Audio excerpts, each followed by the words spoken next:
Okay, तो सबसे पहला जो मॉडल बनाया था वो किसने बनाया था? Thomson model of an atom. Thomson ने क्या मॉडल बनाया था? तो ये क्वेश्चन में बहुत कम पूछा जाता है, बट स्टिल थॉमसन के मॉडल को हम पढ़ लेते हैं। थॉमसन ने क्या बोला था? थॉमसन ने बताया था कि ये एक पाई की तरह होता है, पडिंग की तरह, मतलब केक पडिंग होता है ना, उसकी तरह एक जो है हमारा एटम एग्जिस्ट करता है, जिसके अंदर इलेक्ट्रॉन्स होते हैं, और this sphere is a positive sphere. Noted? दोनों पॉइंट्स लिख लिए? यस सर, लिख लिया। ठीक है, ये हो गया थॉमसन मॉडल का। ये जनरली अगर आपका 2 मार्क्स में आता है तो आप ऐसे थॉमसन मॉडल के बारे में लिखोगे। क्लियर? अब थॉमसन मॉडल के बाद उसके बाद क्या आता है? इसके मतलब ऑब्जर्वेशंस क्या थे? ये इसका मॉडल था, मॉडल के ये प्रपोज किया था उसने। मॉडल मतलब किया उसने, एग्जिस्ट किया और अपनी अपनी थ्योरी व्यक्त की थी, अपने जो मॉडल के बारे में बताया। तो पहला क्वेश्चन क्या था कि an atom is of a positive sphere in which electrons are embedded in it, पहला पॉइंट। दूसरा पॉइंट क्या था? दोनों नेगेटिव और पॉजिटिव के चार्ज का जो मैग्नीट्यूड है वो न्यूट्रल होता है, इसलिए पूरा एटम क्या होता है? न्यूट्रल होता है। दोनों पॉजिटिव नेगेटिव इक्वल होते हैं, इसलिए एक एटम न्यूट्रल होता है। ये दो थ्योरीज उसने प्रपोज की थी। ये दोनों पॉइंट्स क्लियर है? इसमें कोई डाउट? ठीक है, नेक्स्ट उसके बाद आते हैं रदरफोर्ड मॉडल पे। नेक्स्ट किसने था? रदरफोर्ड साइंटिस्ट ने एक मॉडल प्रपोज किया था। उसका क्या मॉडल था? ये एक इंपॉर्टेंट है, पहले मैं आपको समझा देता हूं, उसके बाद हम डिस्कस करेंगे। तो पहले उसके बाद पहले क्वेश्चन को समझा देता हूं। तो क्या था इसका? ये देखो, जैसे ये डायग्राम थी हमारी, इस डायग्राम के थ्रू एक्सप्लेन करता हूं। यही आता है एग्जाम में, रदरफोर्ड मॉडल, इसको बोलते हैं रदरफोर्ड मॉडल। ये देखो, इसने एक फॉयल लिया। कौन सा फॉयल लिया? गोल्ड फॉयल लिया। गोल्ड फॉयल क्यों लिया? गोल्ड का, जैसे एल्यूमिनियम फॉयल आता है हमारे घर पे, फॉयल्स होते हैं, फॉयल जिसके अंदर हम खाना पैक करते हैं, बहुत पतला होता है, ऐसे इसने गोल्ड फॉयल लिया। गोल्ड फॉयल क्यों लिया? क्योंकि गोल्ड एक हाईली मेलिएबल एलिमेंट है। हाईली मेलिएबल का मतलब होता है बहुत पतली शीट के अंदर आप उसको बना सकते हो। हर एटम को आप पतली, जैसे aluminium is also very highly malleable, इसलिए एल्यूमिनियम की फॉइल्स बन जाती है। हर एक मेटल की आप फॉइल नहीं बना सकते हो, ये प्रॉपर्टीज होती है। ठीक है, ऐसी gold is very very highly malleable. Gold भी बहुत पतली फॉइल्स में कन्वर्ट किया जा सकता है, और इसी वजह से गोल्ड को पतली फॉइल्स में कन्वर्ट किया जा सकता है। तो इसलिए जो रदरफोर्ड है उसने कौन सी ली? गोल्ड की फॉइल्स ली। जितना पतली फॉइल रहेगी उतने ही कम एटम्स रहेंगे, और जितने कम एटम्स रहेंगे उतना आप ज्यादा उसको अच्छे से स्टडी कर सकते हो। क्लियर? ठीक है, तो he has taken the gold foil. Gold foil के ऊपर उसने क्या डाला? गोल्ड फॉइल के ऊपर उसने रेज डाली, इलेक्ट्रोमैग्नेटिक रेज, और उनका नाम है अल्फा पार्टिकल्स। अल्फा वेव्स को उसके ऊपर डाला गोल्ड फॉइल के ऊपर। देखो ये क्या है? अल्फा पार्टिकल्स है। अल्फा पार्टिकल्स, यहां तक कोई डाउट किसी को? क्या किया रदरफोर्ड ने? मैं पहले एक्सप्लेन कर रहा हूं, फिर पॉइंट्स को लिखवाऊंगा। इसमें कोई प्रॉब्लम यहां तक जो मैंने बोला? No sir. ठीक है, तो गोल्ड फॉइल को लिया, गोल्ड फॉइल के ऊपर उसने अल्फा पार्टिकल्स को एम्बेड किया। लेकिन जो अल्फा पार्टिकल्स होते हैं, alpha particles are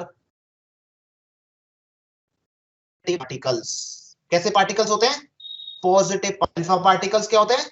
positive particles होते हैं। तो अल्फा पार्टिकल जो पॉजिटिव पार्टिकल्स होते हैं, तो उसने पॉजिटिव पार्टिकल्स को गोल्ड फॉइल पे एम्बेड किया। अब मुझे जरा बताओ, ये देखो, ये गोल्ड का एटम है, ये अल्फा पार्टिकल्स को, अल्फा वेव्स को जब उसने गोल्ड फॉइल पे एम्बेड किया, तो यहां देखो स्क्रीन पे मेरी बात, यहां पर ये क्या है?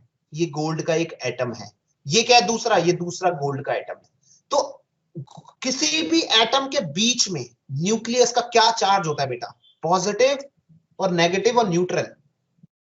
Nucleus neutral. पॉजिटिव चार्ज होता है बेटा, क्योंकि उसके अंदर प्रोटॉन और न्यूट्रॉन दोनों होते हैं। न्यूट्रॉन का कोई चार्ज नहीं होता, लेकिन उसके अंदर प्रोटॉन होते हैं, तो प्रोटॉन न्यूक्लियस पॉजिटिवली चार्ज होता है। सेंटर हमेशा पॉजिटिव, तभी तो वो इलेक्ट्रॉन को अपनी तरफ अट्रैक्ट करके रिवॉल्व कराता रहता है। अगर वो न्यूट्रल हो जाएगा तो इलेक्ट्रॉन उसके चारों तरफ घूमेंगे ही नहीं, वो भाग जाएंगे इधर उधर।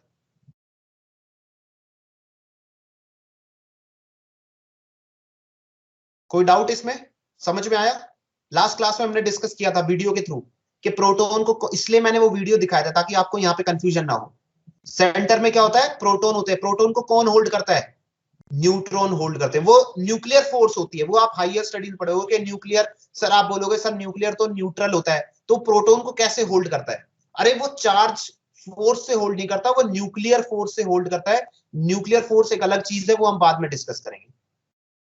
अभी सिर्फ आप ये समझ लो सेंटर में पॉजिटिव चार्ज होता है, इसी वजह से वो इलेक्ट्रॉन को अपनी तरफ अट्रैक्ट करके रखता है, इसलिए वो इलेक्ट्रॉन को अट्रैक्ट करके रखता है। That's why electron keep on rotating around the nucleus, क्योंकि न्यूक्लियस क्या होता है? पॉजिटिव चार्ज होता है। ये क्लियर है? ये सबको क्लियर है? Yes sir.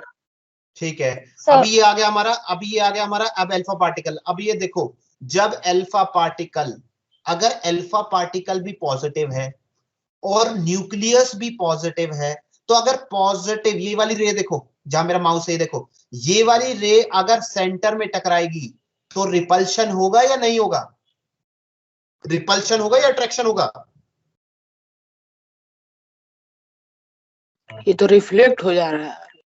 हाँ, वही मैं पूछ रहा हूं, रिपल्शन होगा या अट्रैक्शन होगा? जब अल्फा पार्टिकल न्यूक्लियस के पास जाएगी तो क्या होगा?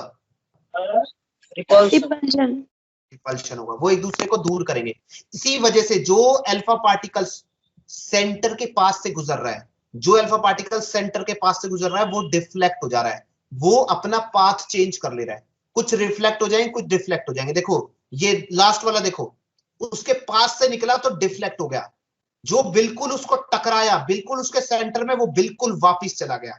जो पास से टकराया वो डिफ्लेक्ट हो गया, जो पास कॉर्नर पे टकराया वो डिफ्लेक्ट हो गया। क्यों डिफ्लेक्शन क्यों हो रहा है?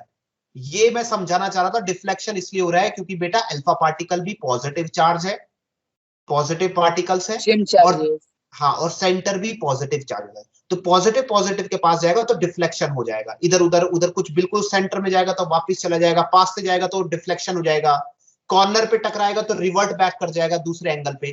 तो दिस इज हैपनिंग, तो इसलिए उसने किया। ठीक है, अल्फा पार्टिकल लिया उसने। गोल्ड फॉइल क्यों लिया ये मैंने बता दिया, क्यों? क्योंकि गोल्ड फॉइल बहुत पतला होता है, तो बेसिकली एक एक एटम, इंडिविजुअल एटम्स को आप स्टडी कर सकते हो, एक बहुत पतली एटम की लेयर में आप कन्वर्ट कर सकते हो। अगर दूसरा एटम लेते तो बहुत मोटी लेयर बनती जिसमें स्टडी करना, भले ही वो यहां से पास हो गया अल्फा पार्टिकल, तो अल्फा पार्टिकल आगे किसी ना किसी के सेंटर में जाके जरूर टकराता और सारे अल्फा पार्टिकल्स वापिस आ जाते, कोई भी अल्फा पार्टिकल पास नहीं कर पाता, तो स्टडी करना मुश्किल हो जाता। इसलिए उसने गोल्ड का फॉइल लिया, क्योंकि उसमें नंबर ऑफ पार्टिकल्स एक लाइन में कम हो जाते हैं, जिसकी वजह से स्टडी बहुत इफेक्टिव हो जाती है।